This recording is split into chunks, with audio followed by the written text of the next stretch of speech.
Alright, so today we're going to work on this guy here, and what we're going to do is we're going to do a little bit of mild upgrading, tidy up some of these wires again.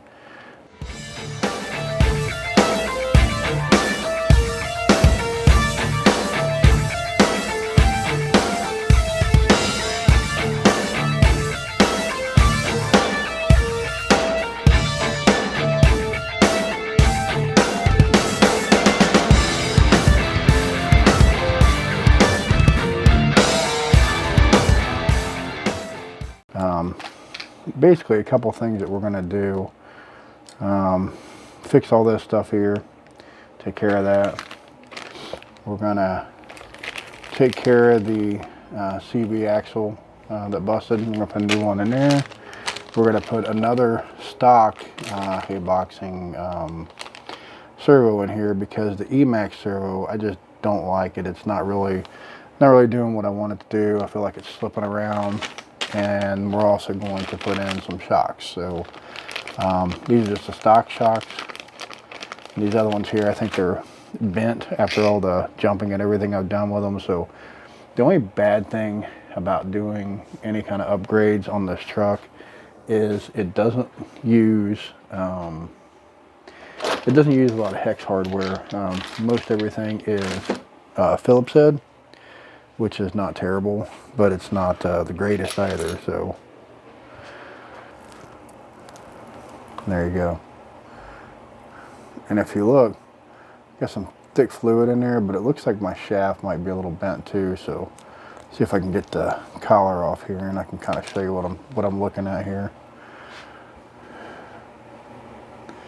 As I roll it around, I feel slop right there as well. And it catches a little bit right there, so it's probably got a small slight bend in it. So what I'm going to do is I'm going to keep these excuse me, I want to keep these, and I'm going to basically, I'm not going to rebuild them. There's really nothing to rebuild on these. I'm going to kind of redo this fluid, clean it all out, and I'll just have them for a spare, and then we'll just throw on these brand new. They already come with fluid. And just feeling them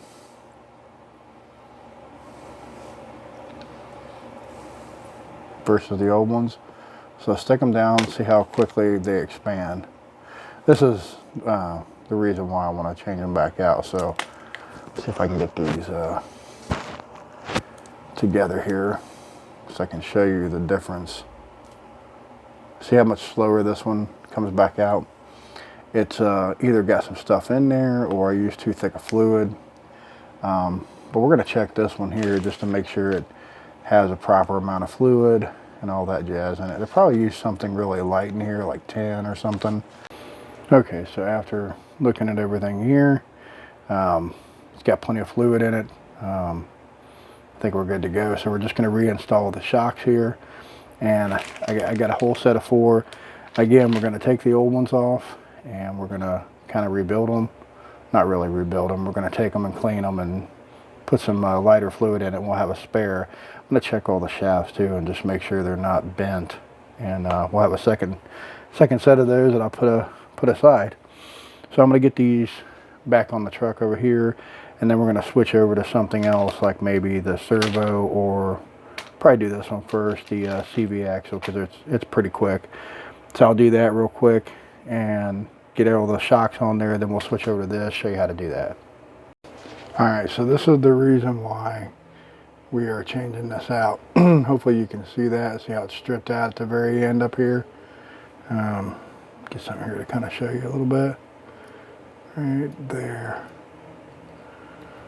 Kind of hard to see it. Right up here, the very end. If I roll it around, you'll see it's more stripped than anything. So that's what we're changing out, and as you can see too, it's also starting to rust a little bit too. So we're going to hit them bearings with a little bit of 3-in-1 oil as well.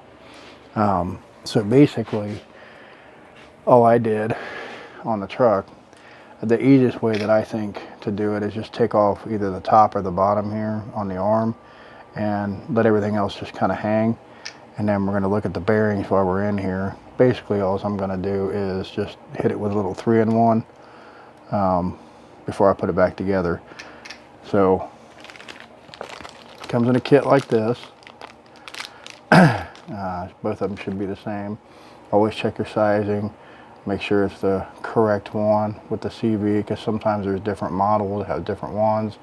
This looks like exactly the same, so I think we're good there. This is the bearing that come out of there, so we're going to give it a little spin. Feels okay. Yeah, it feels all right. All right, so what we did is we took out the old CV here, and it's kind of rusty and stuff here. It's really stripped out right there. Just basically take off a screw on the top, pull your top arm out of the way, and then you can slide this out. All right, so that's pretty much it right there. What we did, we got new shocks.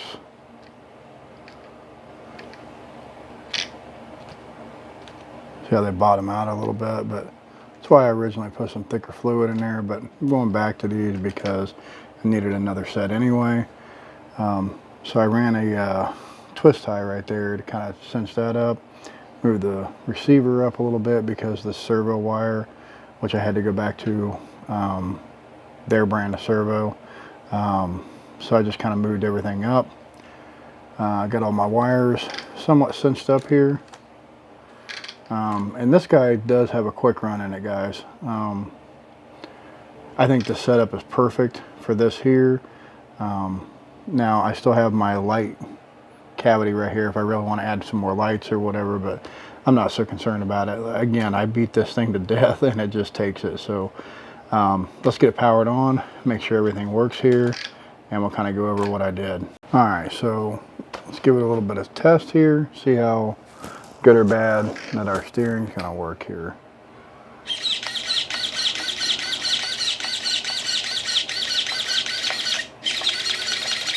That's plenty. That's plenty. That's more than enough. As you can see though, see how the steering's going to be off a little bit. I'm going to have to trim it up because it's not exactly center. Sometimes that happens, and it's pretty easy to trim them up. There we go. Got it all centered. Now, I don't think any of these are going to be a problem, but it would be nice if we had a little more room in here. But again, man, this thing is just like a tank. I couldn't be happier with this here. Again, I got this for doing a review, and I would definitely buy another one. I see them all the time on eBay for, you know, anywhere from 150 bucks on up. You know, when I did the review on this, it was $100, and I think that's a great price for this. Even at 150 bucks, it's not bad. It really isn't. It is a 18th, 16th scale. I think it's more 16th than 18th. Truck runs great. There's just a lot of things about this truck that I like. I can beat it to death. It takes it. It asks for more. It always performs. You can do tricks with it. It's just a great all-around truck. So once again, just a little bit of a refresh on this guy here. Put a couple things on there that it needed. Quick little upgrades, little change of parts, whatever you want to call it. It didn't take long. I think the shocks took maybe 5 minutes. Servo, maybe 5 to 10 minutes, depending on how long, you know, it takes you to move your stuff around. What else did I do? Oh, the CV axle, another 5 minutes. So honestly, I didn't even have a half an hour in on this. And mainly what I was doing the rest of the time was basically just checking everything out, making sure it's all good. I mean, I love this little guy here. It's way better than my WL Toys 8959, and I built that one from scratch. So put all this, you know, heavier parts on it, things like that. I put carbon on it and all that stuff, and it's just nowhere near the performance of this truck here. So again, that's why I like plastic. So I mean, these are amazing. I can't say enough good about them. If you're ever thinking about getting one, don't think anymore, just do it. They're so much fun. So thanks for watching, guys. I really appreciate it.